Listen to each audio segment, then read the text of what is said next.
سحر کا وقت تھا، معصوم کلیاں مسکراتی تھیں، ہوائیں خیر مقدم کے ترانے گنگناتی تھیں۔ ابھی جبریل بھی اترے نہ تھے کعبے کے منبر سے کہ اتنے میں صدا آئی عبداللہ کے گھر سے۔ مبارک ہو شگے ہر دو سرا تشریف لے آئے، مبارک ہو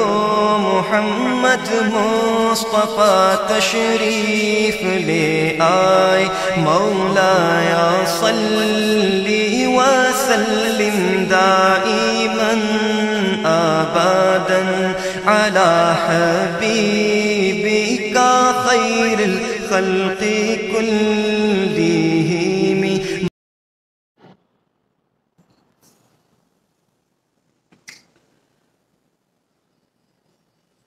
اعوذ باللہ الحمد للہ رب العالمین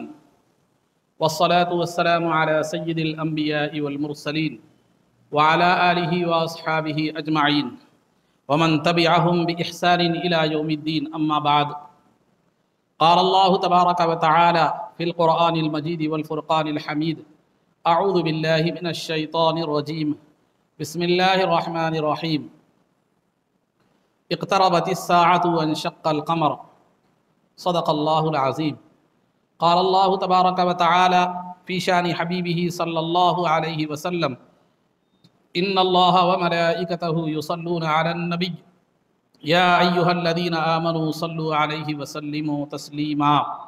اللہم صلی وسلم وزد وبارک علی حبیبک سیدنا ونبینا ومولانا محمد وعلی آلہ واصحابہ اجمعین۔ عزیزان محترم، اس سے قبل کے جمعہ میں آپ حضرات کے سامنے سرکار دو عالم صلی اللہ علیہ وسلم کی سیرت مبارکہ کے حوالے سے یہ بات بتلائی گئی تھی کہ جب 40 سال کی عمر سرکار دو عالم صلی اللہ علیہ وسلم کی ہوئی، آپ غار حرا میں تشریف فرما تھے،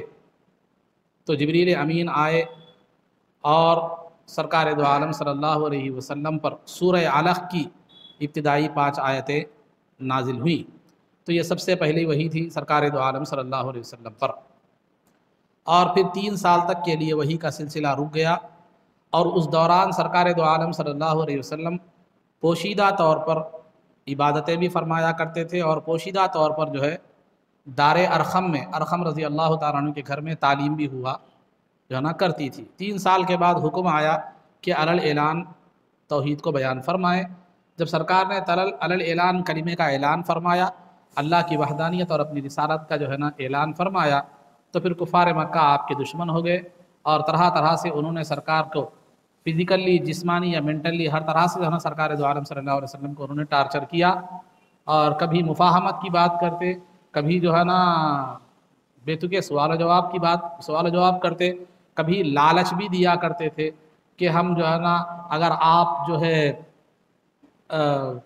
مال و دولت چاہتے ہیں تو ہم آپ کو اتنا مالدار بنا دیں گے کہ عرب میں آپ کے جیسا مالدار کوئی نہیں ہوگا، اور اگر آپ کسی خوبصورت لڑکی سے شادی کرنا چاہتے ہیں تو آپ کو ہم ایک ایسی خوبصورت لڑکی سے آپ کا نکاح کرا دیں گے جو عرب میں سب میں خوبصورت لڑکی ہو، اور آپ سرداری چاہتے ہیں تو ہم سب آپ کو اپنا سردار بھی بنا دیں گے، لیکن آپ یہ دین اسلام کے راستے کو اس کو چھوڑ دیجئے۔ تو سرکار نے ان کا جواب یہی رہا کہ اگر تم ایک ہاتھ میں سورج دے دو اور دوسرے ہاتھ میں چاند دے دو تو بھی میں دین اسلام سے پھرنے والا جو ہے نا نہیں ہوں۔ تو اس کے بعد تکلیفیں آپ کو اور آپ کے غلاموں کو طرح طرح جو ہے تکلیفیں دی جانے لگی، تو آپ نے نبوت کے 5ویں سال یعنی 5 نبوی میں جو ہے نا مسلمانوں کو ہجرت کرنے کا، حبشہ کی جانب ہجرت کرنے کا آپ نے حکم دیا۔ تو 2 مرتبہ یہ حبشہ کی ہجرت ہوئی، واقعات تفصیلی ہیں اس کے بھی، لیکن مختصر میں نے آپ کے سامنے بیان کیا ہے اور کر رہا ہوں۔ تو 2 مرتبہ آپ نے حبشہ کی جانب جو ہے نا ہجرت فرمائی مسلمانوں نے 5 نبوی میں۔ اس کے بعد 6 نبوی میں حضرت امیر حمزہ رضی اللہ تعالیٰ عنہ، پھر اس کے 3 تا 5 دن بعد حضرت عمر فاروق رضی اللہ تعالیٰ عنہ ایمان جو ہے نا لے آئے۔ جب مسلمان حبشہ کی جانب ہجرت کیے تو حبشہ ایک مقام کا نام ہے، اور وہاں کے بادشاہ کا نام نجاشی تھا جو عیسائی مذہب کا والا تھا۔